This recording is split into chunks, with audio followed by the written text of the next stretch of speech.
તો સાંજે 6 વાગ્યાથી 8 વાગ્યા સુધીમાં રાજ્યના 53 તાલુકાઓમાં વરસાદ વરસ્યો છે। સૌથી વધારે ભાવનગરના સિંહોરમાં 1.46 ઇંચ વરસાદ નોંધાયો। 2 કલાકમાં ભાવનગર શહેરમાં 1.6 ઇંચ વરસાદ ખાબકી ચૂક્યો છે।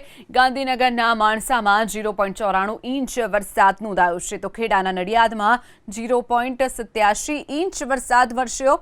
વડોદરા શહેરમાં 0.5 ઇંચ વરસાદ અત્યાર સુધીમાં ખાબકી ચૂક્યો છે, તો બનાસકાંઠાના દિયોદરમાં પણ 0.5 ઇંચ વરસાદ વરસ્યો।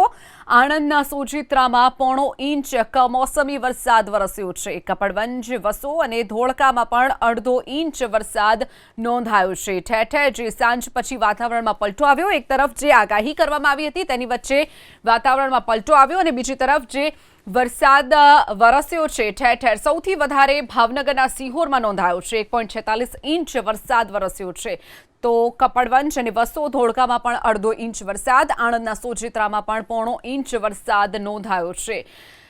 સાંજના 6 વાગ્યાથી 8 વાગ્યા એટલે કે 2 કલાકમાં રાજ્યના 53 તાલુકાઓમાં વરસાદ ખાબકી ચૂક્યો છે।